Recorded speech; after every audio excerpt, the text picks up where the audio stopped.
بسم اللہ الرحمن الرحیم۔ السلام علیکم ورحمۃ اللہ وبرکاتہ۔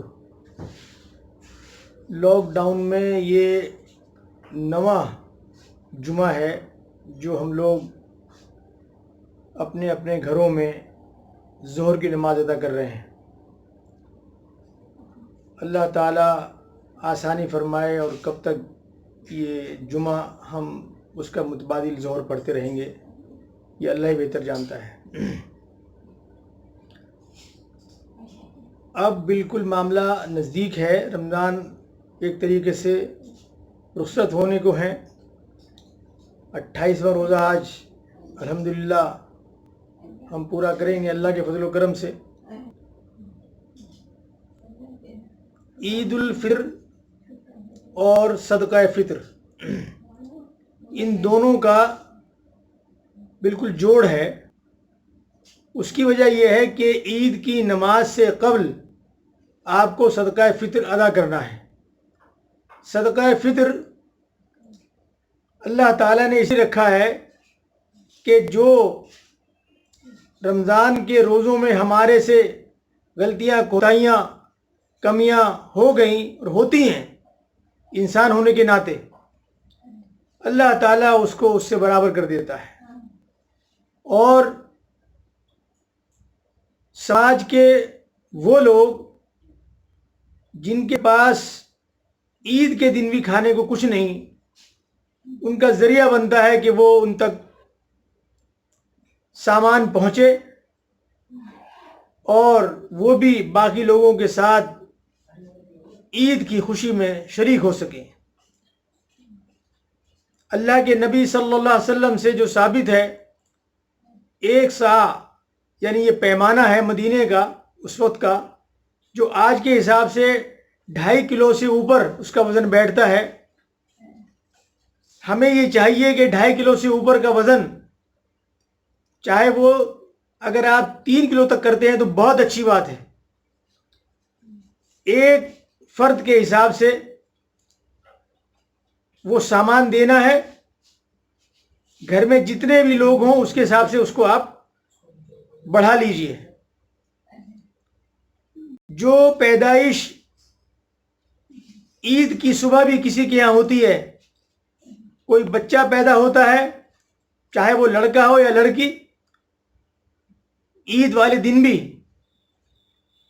صبح تو اس کی طرف سے بھی فطرہ دیا جائے گا، اور اتنا ہی دیا جائے گا جتنا گھر کے اور لوگوں کی طرف سے دیا جائے گا، یعنی وہ بھی اس میں شامل ہو جائے گا۔ تو عید کی نماز سے قبل ہی ہمیں 2.5 کلو سے اوپر یعنی 3 کلو تک آپ اس کو سامان کو دے سکتے ہیں، کھانے پینے کا سامان ہو، تاکہ اس کے پاس کھانے کی چیزیں موجود ہوں اس دن جس دن سب لوگ عید بنا رہے ہیں، خوشی ہو۔ اسی کے ساتھ ساتھ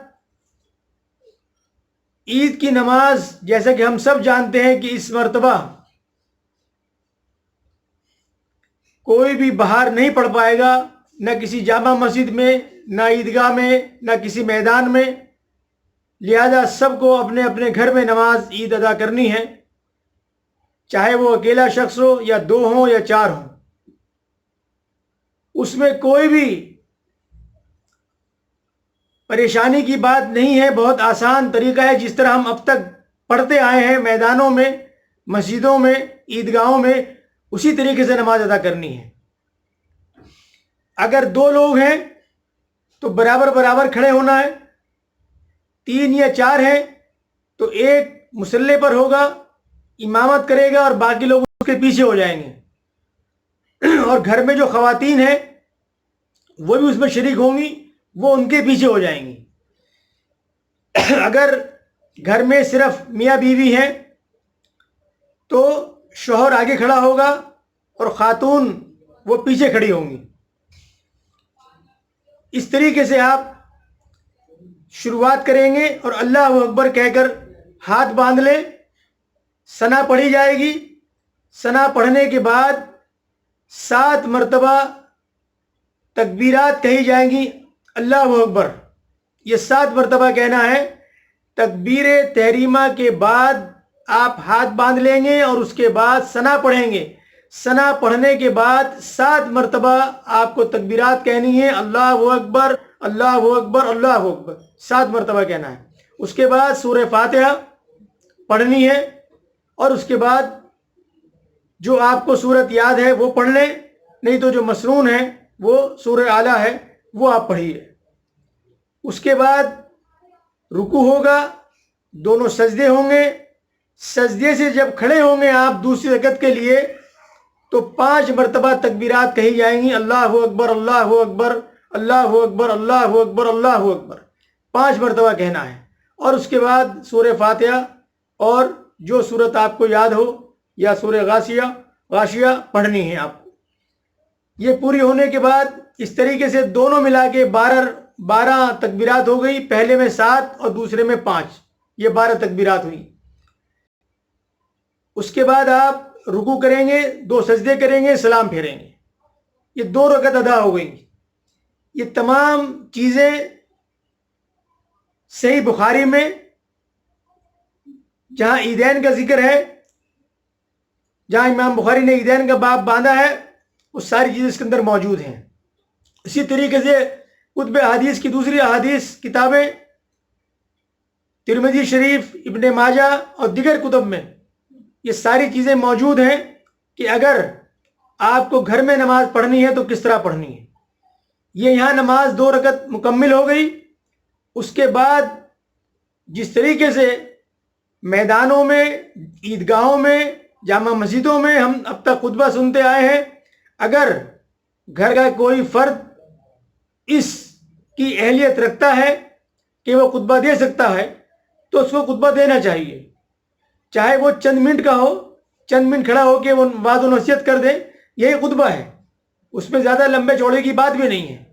اور اگر ایسا ممکن نہیں ہے تو بھی کوئی حرج نہیں ہے, اس میں بھی آپ کو پریشان ہونے کی ضرورت نہیں ہے. نہیں پڑھ سکتے, نہیں خطبہ دے سکتے تو کوئی حرج نہیں ہے. آپ نے سلام پھیر دیا, 2 رکعت آپ کی پوری ہو گئی. اللہ تعالیٰ سے دعا کریں, اللہ تعالیٰ سے گڑگڑائیں, معافی مانگیں. اللہ تعالیٰ سے روزوں کی اپنے جو پورے کیے ہیں روزے, اللہ تعالیٰ انہیں قبول فرمائے. یہ ساری دعائیں پورے قوم کے لیے, پوری امت کے لیے, ملک کے لیے, اپنوں کے لیے, دوسروں کے لیے, بیماروں کے لیے, سب کے لیے دعا کریں. تمام بیماروں کے لیے دعا کریں. جو بیماری اس وقت ملک میں ہے, دنیا میں ہے, اس سے بچنے کے لیے دعا کریں. تو یہ میں سمجھتا ہوں کہ اس میں زیادہ آپ کو پریشانی نہیں ہونی چاہیے. 2 رکعت پڑھنی ہے بالکل اسی طریقے سے جیسے اب تک پڑھتے آئے ہیں. طریقہ میں نے آپ کو بتا دیا. وقت اشراق کے بعد کا شروع ہو جاتا ہے, اس کے بعد آپ پڑھ سکتے ہیں. یا آپ اب تک جو نماز پڑھتے آئے ہیں اپنے ٹائم پر, کوئی 8 بجے پڑھ رہا ہے یا کوئی 7:30 بجے پڑھ رہا ہے یا اس سے آگے پیچھے پڑھ رہا ہے, تو آپ اس وقت اپنے وقت کو متعین کر کے آپ نماز پڑھ سکتے ہیں. لیکن فطرہ, صدقہ فطر آپ کو ہر حال میں عید کی نماز سے قبل دینا ہے تاکہ وہ ضرورت مند تک پہنچ جائے. اللہ تعالیٰ قبول فرمائے. آپ سے درخواست ہے کہ آپ اس ویڈیو کو زیادہ سے زیادہ تک لوگوں تک پہنچائیں تاکہ لوگوں تک یہ صحیح طریقہ عید کا پڑھنے کا گھر میں پہنچ جائے. اس کو لائک بھی کریں, سبسکرائب کریں اور زیادہ سے زیادہ شیئر کریں. اللہ تعالیٰ آپ کو جزائے خیر عطا فرمائے. السلام علیکم رحمۃ اللہ وبرکاتہ.